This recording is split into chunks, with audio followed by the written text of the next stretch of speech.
Welcome to today's engaging session where you will learn how to localize basemap labels using the Arc GIS basemap style service.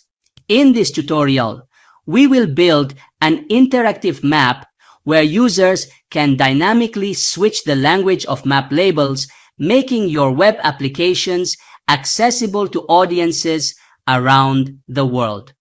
Whether you're building maps for local communities or global organizations, customizing language is a powerful tool to enhance the user experience. Let's get started. Learning objectives. By the end of this lesson, you will understand how to localize basemap labels using Arc GIS. Learn to implement language switching dynamically using the Arc GIS API. Create an interactive UI with a language dropdown using Calcite components. Build a well-structured, scalable web mapping application with proper localization techniques. As we mentioned before, the basemap style service provides a number of basemap layer styles such as topography, streets, and imagery that you can use in maps. Each style accepts a language parameter, which allows you to localize place labels. There are currently over 30 different languages available. In this tutorial, you will create a Calcite combo box to switch between different languages to update the basemap style and app locale. Let us remind you of some important definitions so that you can understand them well. A basement is a layer or collection of layers used to access and display data from a data source such as the basement style service. It provides visual and geographic context for a map or scene and typically contains global data with administrative boundaries and place names. The basemap styles service, also known as Arc GIS basemap style service, is a location service hosted by Esri that provides access to vector tiles and map tiles for the world. An access token is an authorization string that provides secure access to content, data, and functionality in ArcGIS location services. The format is either an API key or an OAuth 2.0 token.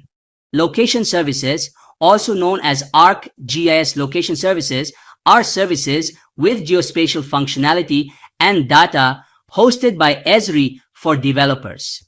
They include the Arc GIS Base Map Style Service, Arc GIS Places Service, Arc GIS Geocoding Service, Arc GIS Routing Service, and Arc GIS Geo-Enrichment Service. An API key is a long-lived access token created using API key credentials. They are valid for up to 1 year and are typically embedded directly into client applications. Privileges are a set of permissions assigned to ArcGIS accounts, developer credentials, and applications that grant access to secure resources and functionality in ArcGIS. Prerequisites: an ArcGIS account. You need an ArcGIS Online or ArcGIS Location Platform account. API key. You need an API key with privileges to access basemaps and location services. We will start by creating the HTML structure for our project. This includes setting up the map container and the combo box for language selection. Step-by-step tutorial. Step 1. Setting up the basic HTML structure.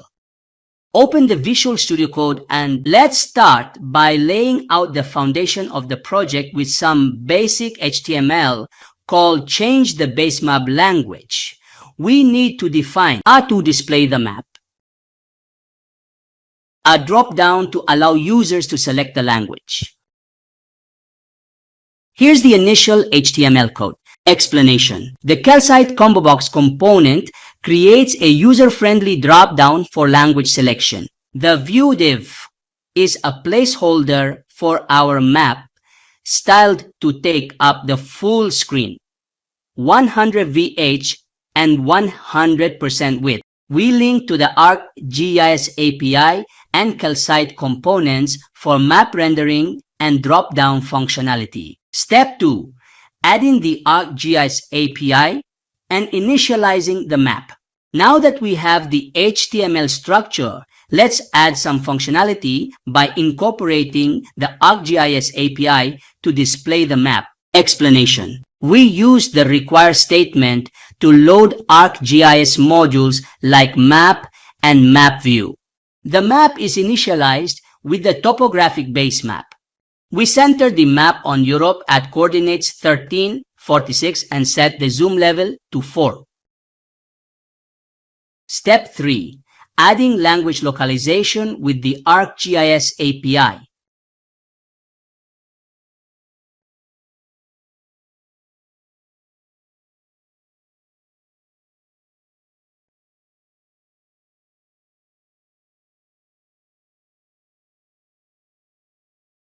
Next, let's enable language localization using the intl module from ArcGIS.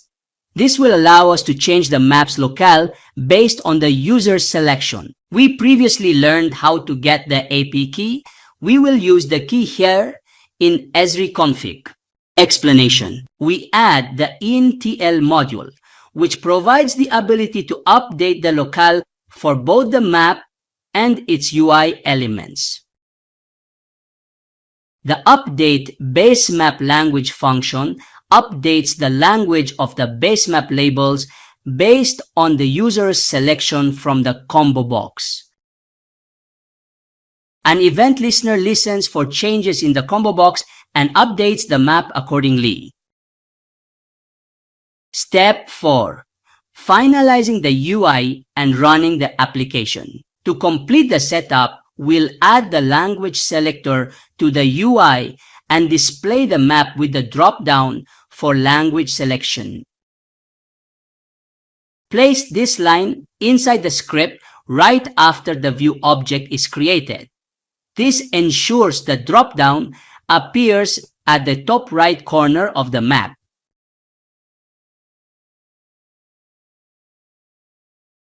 Oh my! The map appeared without errors and the paths are not down. Congratulations to us! Conclusion. You've successfully built an interactive web map that allows users to change the language of basemap labels. This feature is crucial for creating applications that are accessible to global audiences. With just a few lines of code, you've localized the map and made it more user-friendly for different regions and languages. Evaluation. Please take a moment to reflect on today's session. Were you able to follow along and implement the language switcher? Do you understand how to use the ArcGIS intl module for localization? Can you think of any additional languages or basemap styles you might want to implement? In our next lesson, we will explore adding vector tile layers to the map, allowing you to overlay custom data on top of your base maps. This is essential for creating more dynamic and feature-rich web maps. Stay tuned for an exciting deep dive into vector tiles. Thank you, my dear friends, and I hope you understand. See you in the next lecture.